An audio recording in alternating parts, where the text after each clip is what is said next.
What's something that stuck with you that the person who said it probably never realized would have an impact? Story 1. I am successful, as in I have a job that sounds great and I make good money, but honestly, I've been pretty miserable. I don't like my industry or the people or the work.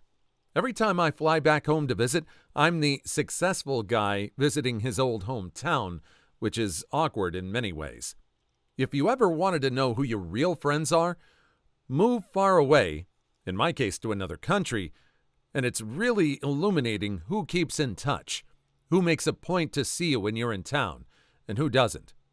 Anyways, this guy that I barely knew always made a point to hang out and catch up when I was in town. He was genuinely interested in how I was and what was happening in my personal life.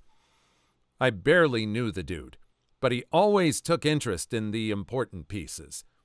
He wasn't doing so well himself. My hometown was having a bit of an economic downturn and he was laid off.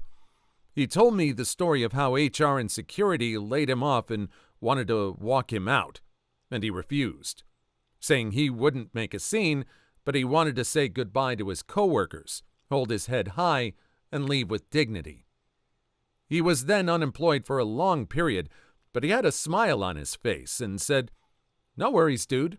I'll keep trying. I'll find something." He was thankful for his friends, his family, his fiancée, all of his good fortune, in a position where most people would feel awful sorry for themselves. And while I'm sitting there having a beer with him, I realized that although I probably made literally 10 times what he made before being laid off, and on paper I was probably really successful compared to him, I would have traded everything to be him in that moment. At that moment, I was deeply envious of him and his life. Ever since then, I've tried to make it a part of my life philosophy that when I'm stressed out, I think, what would he do? And it inevitably leads me towards something that makes me happier. This hasn't kept me on the previous path of always pursuing career success, but it's made me happier and happier.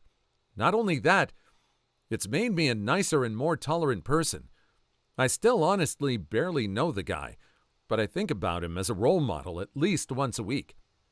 After writing this up, I promise I'll tell him the next time I see him. Please make an effort to tell him. This may help him just as much as it did help you. I really agree with what he said about who your real friends are. I have visited home, and I know the people that keep in touch. Maybe there's some people that I've seen at a formal function, but I know the ones that make it a point to keep in touch with me. It is, if you have to leave town, you'll know who your friends are. Story 2. In high school, I was pretty quiet, and of the few friends I had, they were great friends.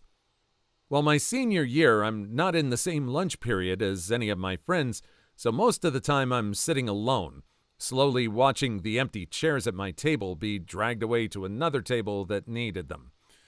Well, one of my friends always studied during lunch on block day with a teacher, one of the only days that I had the same period as a friend. Sometimes he would skip his study session to sit by me, and near the end of the year, during one such instance, he said to me real seriously, "A lot of people at this school just don't see you. And I understand how you feel, but I want you to know that I see you."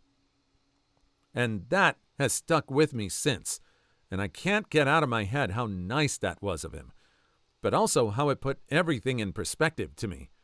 In high school, I was pretty quiet, and of the few friends I had, they were great friends. Well, wait a minute. It's the same paragraph over again. So yeah, put that in perspective to me. It's great to have someone just look at you and let you know that they see you.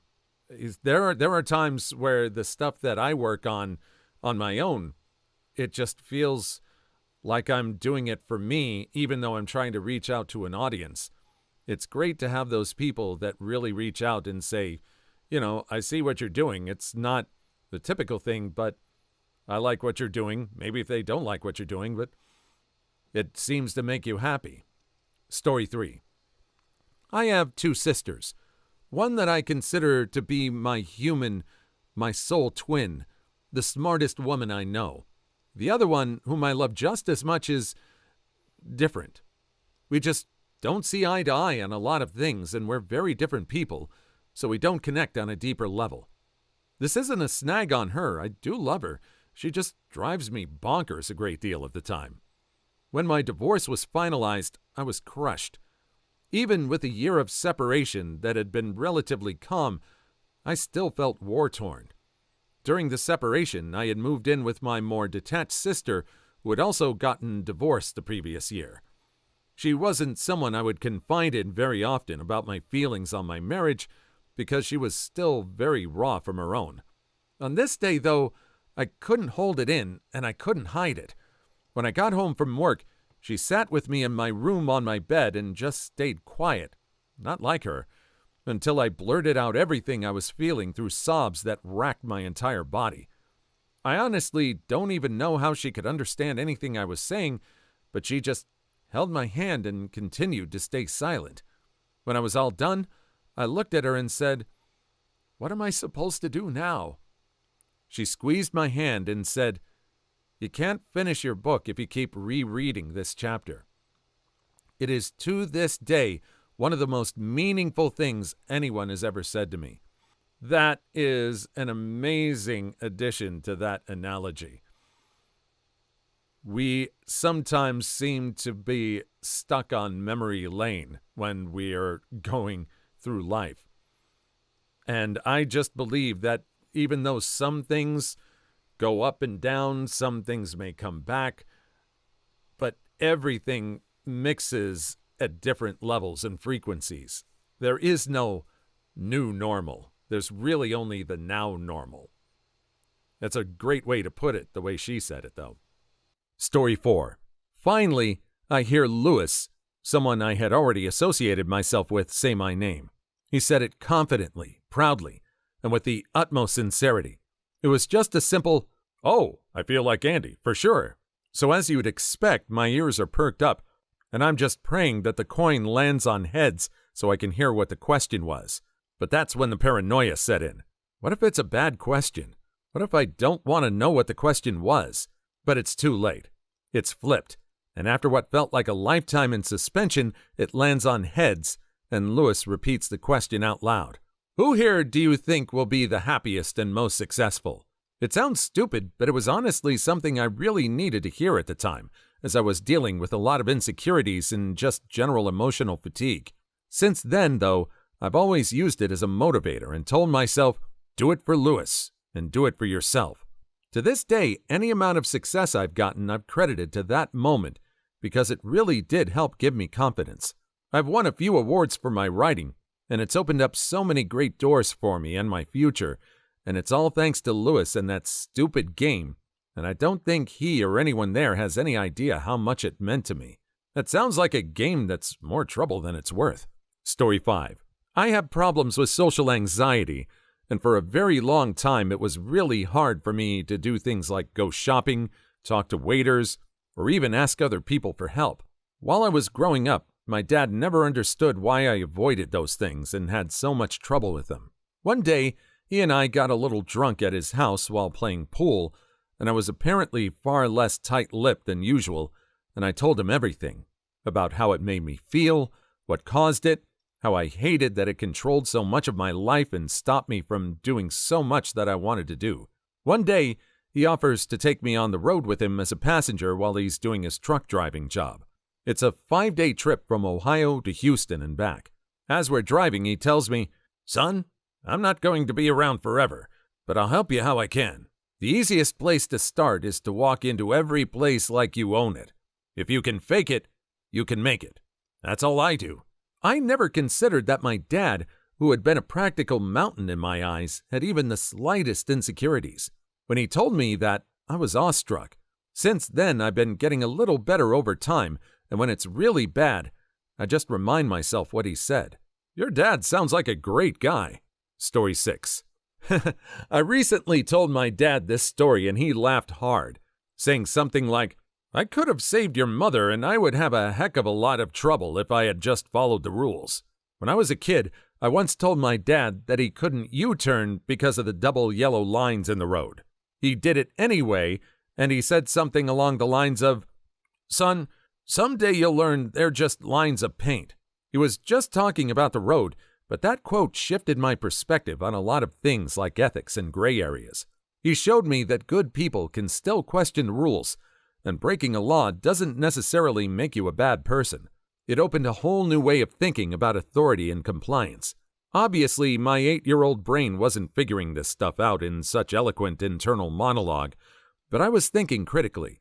When I approach life with a healthy dose of skepticism, this quote often involuntarily comes to mind. It has such breadth and depth of meaning for me as I've applied it to so many situations, not just situations involving authority. He didn't remember saying it, but it really stuck with me. This one spoke to me. I tend to get really caught up in what the rules say. Your dad is accidentally very wise. If there are those of you listening that play D&D, you're all very familiar with the alignment chart, and on one side you've got lawful and chaotic. Lawful is how willing you are to adhere to the rules, and chaotic is not that. And I think that's what this is describing here. Some people just look at and it's separate from good and evil. You may be a good person, but you might not find the rules all that helpful for you. Story 7. A friend of mine in high school said something I will never forget. I was sitting in civics class fooling around sketching and stuff.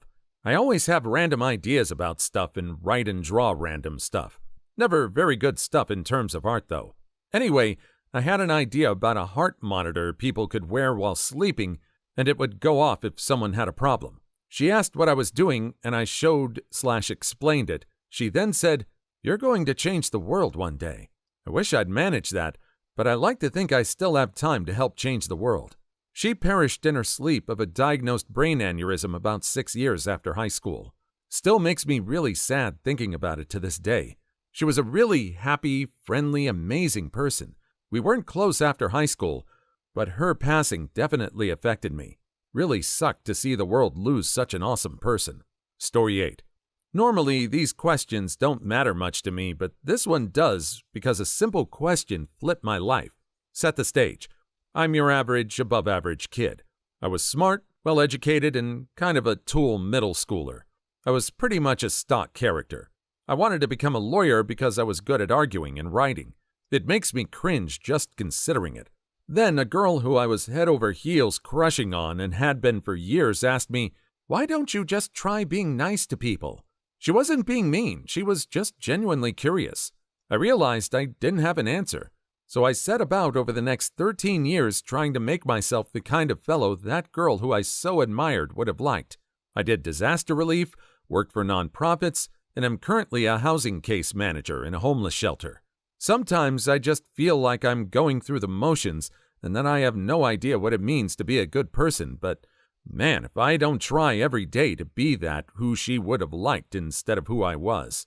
That girl is now older and many miles away, but I like to think that if I ever do happen to run into her again, unlikely as it may be, that she wouldn't be able to recognize me and see someone worth knowing instead. P.S. I'm not hating on lawyers. Everyone has a calling. I was just interested in becoming one for all the wrong reasons. Story 9. I was very sad in high school.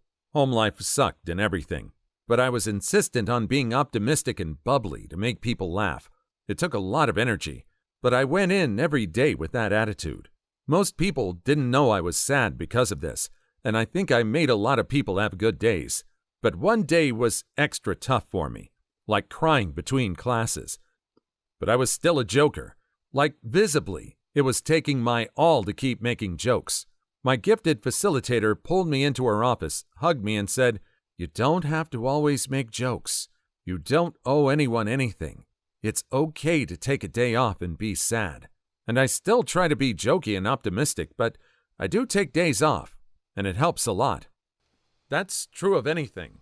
I'm glad that I have days off from doing voiceovers so that I can recuperate from it. That's kind of a work thing. But yes, we need to have downtime, no matter what we do. It's admirable for this person to try and cheer everyone up and make people laugh. if you don't ever focus on yourself, you are going to lose yourself. Story 10. My dad escaped Yugoslavia as the entire system was collapsing. War, poverty, and inflation. Oh, the inflation. Yugoslav money meant nothing anymore, and he was forced to buy US dollars from the Albanian mafia. He did this several times, building up his savings for a plane ticket to America. One day, the police came down the main alleyway, and everybody ran the other way except for my father, who ducked into a nearby shop. At the other end of the street, more police were waiting, and they arrested everybody who ran that way. To this day, my dad credits his escape as having gone to the side, not against the crowd, nor with it. This story, translated roughly from Serbian, means a lot to me. I've extended it to many parts of my life. I always do my own thing, careful to not get caught up in mob mentality or go against one either. It's an excellent life philosophy, an individualistic way of looking at it, but extremely helpful for being successful. And if I ever get caught up in a police raid, I'll know what to do. That's incredible. Please like and subscribe if you've made it this far. I hope you'll enjoy the rest of the video and have a wonderful day. Story 11. My dad told me, if you don't ask for what you want, you'll never get it. And it's the simplest statement, but they're words I live by to this day. It applies to everything from relationships, jobs, business, just day-to-day life. It's mind-blowing. This is such a good one, especially with relationships. People can't read your mind. Ask for what you want or need. In a more fun example, my uncle ends up with free hotel upgrades, upgraded to first-class seats, comp stuff all the time. I ask him how he does it, and he replies with, I just ask. The worst they can say is no. Story 12. I was at summer camp and we were doing different team building activities. Somehow I managed to take the lead for one and was directing the other campers of ideas we could use to defeat a certain challenge. Other campers were suggesting different ideas, some of which I thought were just stupid. One of the camp leaders pulled me aside and said, It looks like you're taking leadership on this task. Maybe you should try and listen to everyone. That statement has stuck with me to this day. I systematically suggested trying everyone's ideas that day, and we combined some of them all into one that worked. Now, whenever I'm in leadership positions, I try to make sure to listen to everyone's ideas and make sure everyone is heard. Story 13. It was something my high school soccer coach said to me. A little backstory.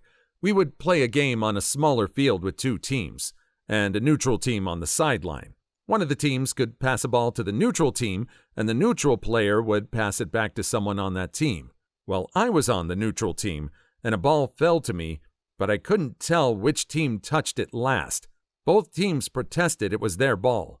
I looked around for a second, then kicked the ball straight up, a 50-50 ball. My coach said, I'm a turkey is gonna be a good father someday. My coach was a father of 3 and someone I respected greatly, so those words meant a lot to me. Story 14.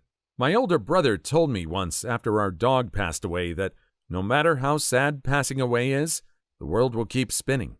Tomorrow will come. Nothing and no one will stop it. It was meant to be a tough love moment and definitely meant to have an impact. Years later, when I was in high school, he passed away in a car accident, and his words were the only thing I could find comfort in. He couldn't have known a simple teach my brother a lesson type talk about our deceased pet would be what would drive me through the darkest moments of my life. Story 15. You can love someone, but not like them at the same time. This describes me perfectly so much. I love my mother dearly with all of my heart, but I just can't stand her for the life of me, even though she has good intentions. This is a very recent realization of mine, and it's been stressing me out a lot. Thank you for describing my current thoughts perfectly. My 6th grade teacher said to me one day, nothing ever happens until it happens to you. That is my life motto. That's why I have a first aid kit in my house and both vehicles. That's why I've taken my first aid course. That's why I've got a 72-hour emergency kit. I'm not obsessive, but I am prepared in case of an emergency, and after a 100-year flood swept through my town, it was all worth it. I was prepared because as much as I never thought anything could happen to me, it did. Story 17. Don't point out something about someone's appearance unless they can fix whatever is wrong in the next 10 seconds.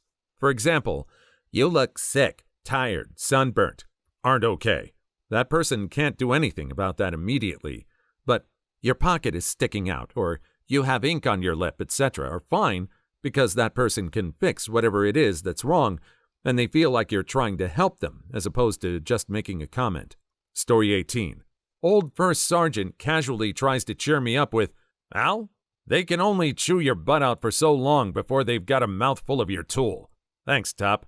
Obligatory thank you for the gold, my very first, kind stranger. We're all bottoms on this glorious day." Wow, that's amazing. I need to remember that one. Story 19. 8th grade teacher. Character is how you act when no one is looking. Probably haven't gone a week without thinking about it or it affecting my decision-making since. That was 15 years ago. I use this often, but I use the word integrity instead of character. Story 20. I was a butthole teenager working at a movie theater. We hired this guy, let's call him Kevin. Older guy in comparison to a lot of the people there. I was talking smack about this kid in the lobby for no particular reason, and Kevin doesn't say anything the whole time. I finally finish my bitter trash talk and Kevin says, "Do you feel better now?" Story 21. If 2 or more people that you trust are telling you something, it's probably true. My mom. This has served me well in realizing I was making bad choices at different times in my life.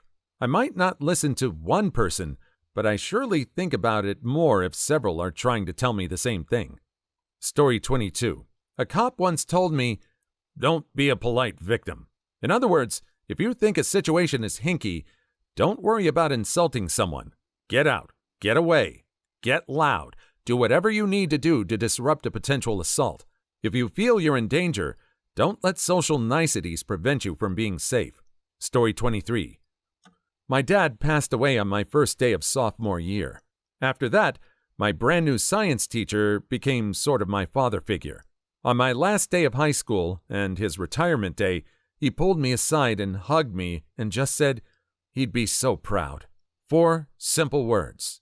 The second greatest man I'll ever meet. Story 24. I was having a discussion with my friend about first world guilt. Feeling guilty for being born in a wealthy country where we just toss away food while other people literally starve and perish from diarrhea, things like that. Well, he said, "Take yourself off the cross. Others could use the wood." Basically, don't just sit there feeling sorry for yourself. It doesn't really do anyone any good. Try to do something about it. Story 25. My engineering teacher told me the day before I graduated high school, the hardest battles fought are the ones that are in your head. Go with confidence and follow the path that you feel is right, and you will always end up in the place you want to be. That stuck with me, because the man is like a father to me. Story 26. If you're doing something to be nice, don't expect anything in return. My mom always told me that if I give anything to anyone, I should only give things I don't expect back. That phrase has saved me plenty of money I probably never would have seen again and really could have used. Story 27. Never call somebody out on their mistakes in front of a group of peers. That's some of the best leadership advice I've ever been given.